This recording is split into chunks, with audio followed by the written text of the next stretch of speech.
Hi, my name is Sandesh Sadalge. I am the current City Council member for District 4. I was appointed about a year ago. I am running to retain this seat in the upcoming election. I've learned a lot in this last year as a council member. I've learned how to navigate the bureaucracy, so to speak. But what I'm looking to do is in a world where we have a lot of, chaos and turbulence that's coming down from the federal level, exacerbated by some, let's call it funding challenges on the state level.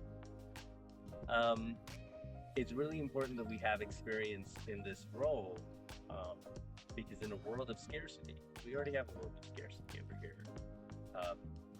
I represent a district that's been historically under-resourced and short-changed. And when you're fighting over scraps, that can happen again. And I want to make sure I can protect the people that live in this district and in this city that's also been historically under-resourced. There are ways of doing that. And I'm honestly, at the end of the day, I'm also running because I found real purpose and meaning in doing this job last year. I've made great connections with community, and I really want to help the neighborhoods that I live in.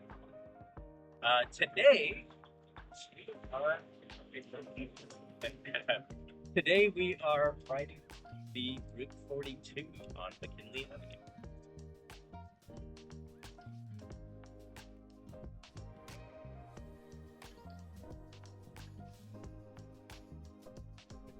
Yes, I would support the measure because it's absolutely essential for our finances in the city. But in order to support a second one, I really want to make sure we learn our lessons. We did such a poor job in the city of explaining to people why it's important, what's in it for them, and how really, as a tax we've been paying for 10 years, we've gotten a lot of really good projects out of it. And lastly, I was on board because I'm usually skeptical of any tax increase. It's the only time I've seen the beat multiply money, right? It's what 2.27 times every dollar that was coming they came in with match 2.27. But it's also the number one concern for residents of the Eastside and South District has been, what are we doing about this frequency? And I think that's also shown in the frustration and why it didn't get passed. Because my district has felt like they've benefited from it. And the benefits they got were at the very end. So they had got to use some of these newer roads like 38th and Weaver East, 34th or 64th Street. But we need roads like that. For growing as a city, we need that infrastructure investment. So yes, I support it. But I want to plan to make sure that we can better inform voters on why they should vote for it.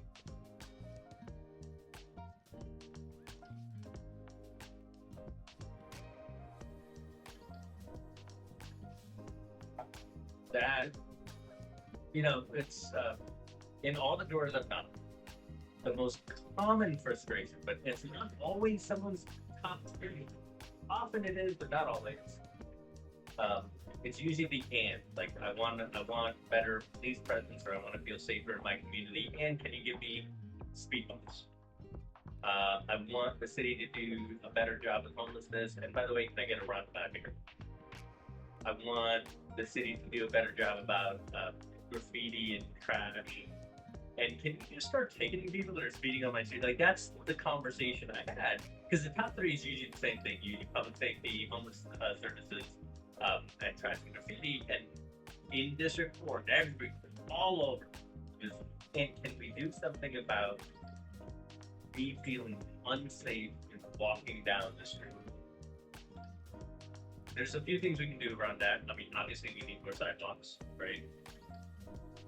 But I am looking at, actually next week, we're gonna have infrastructure planning and sustainability, talk about neighborhood traffic planning, getting that back in, traffic calming program back.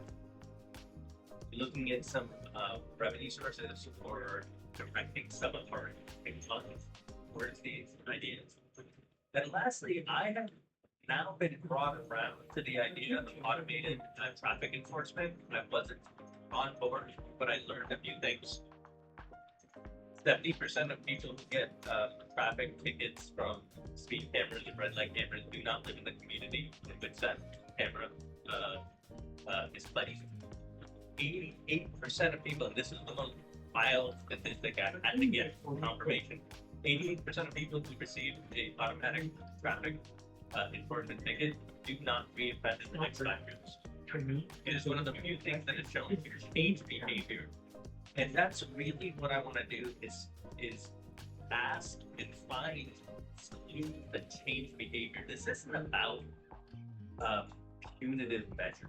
It's about changing that behavior. New things to getting people more aware, and having them pay more attention to lights.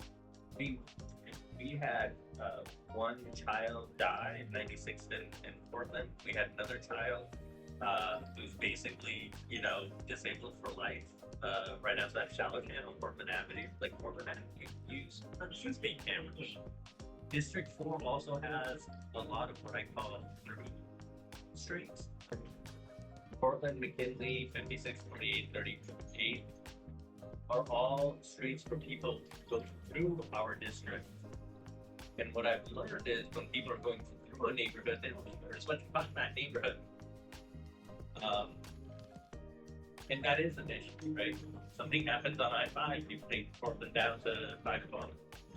Anyway, at the end of the day, I want to get solutions that change behavior, whether it's through design or things like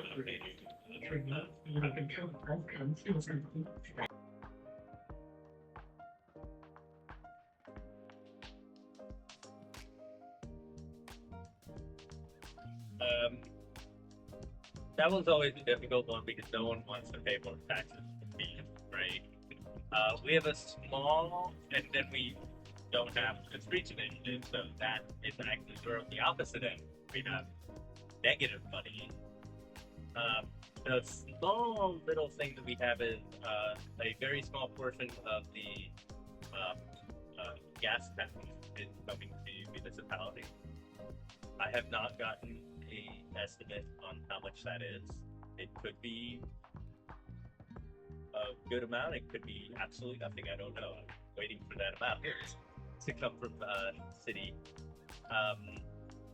To me, it really is about that streets initiative and trying to get that through because that's what the us. And if we don't do that, we are going to be straight on general fund. And that's unfortunate because the general fund pays 98% of copies, 99% of libraries. I believe about 70-ish% of fire. We use it to help with an alternative response model too. So those are all really important priorities. And what we can't do is have our streets, get moving. I'm gonna be honest with you. Without the streets initiative packages that forward, we're gonna be able to build something. There are no other sources in a state that has such regressive policy.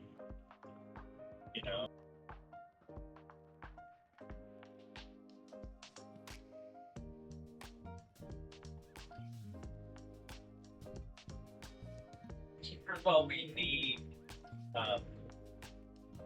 public transportation that works. And on the east side and in District 4 in general, they don't think public transit works for them, right? It doesn't go where they want to go when they want to go. I've heard that repeatedly. Whether I support it or not, I think their transit is going to be hard-pressed to get it passed. It's going to be hard-pressed to get passed, even though they get less than their peer agencies. We have a 10.3% sales tax, right? We're going to ask people to pay 3/10 more minimum for a service that they currently do not believe meets their current needs. People are skeptical. In order for me to support it, I need to know what my district and the people I represent will get back for me to support it. But I do think it is a big uphill battle because one thing I've heard over and over again is people do not want to be taxed. And one of the few and most the most visible tax in your sales tax. See that every receipt when you buy things. And asking people to pay more for every single thing they buy is a very, very proposition. I am skeptical in their ability to get it done without being very good at communicating what people are going to get.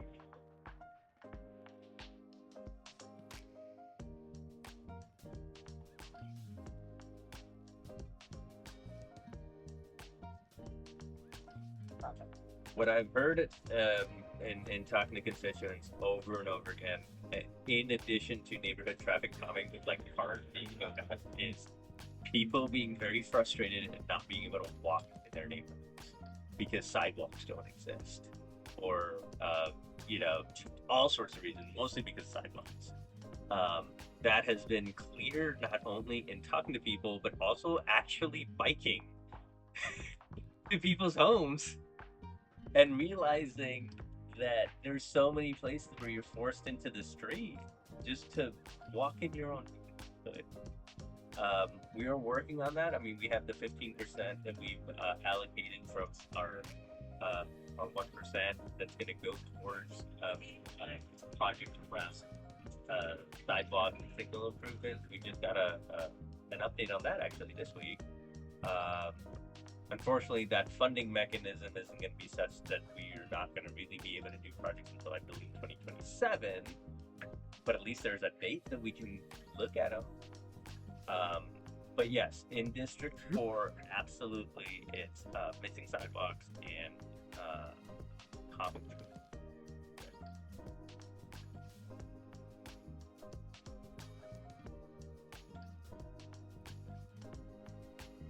There's a funny story. There's a funny kind of quip I use when it comes to transportation in Tacoma, and I do mean it facetiously.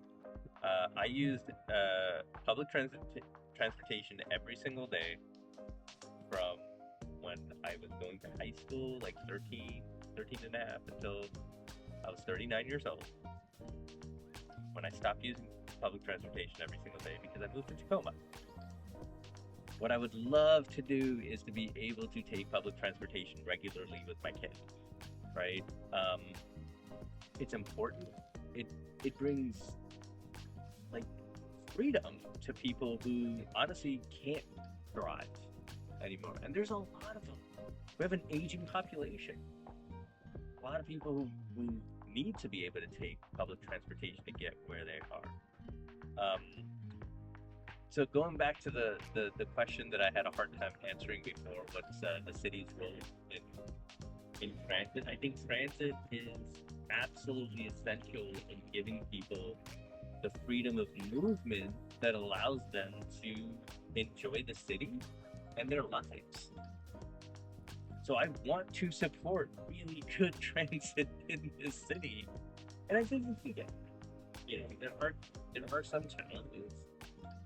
But we have to get them.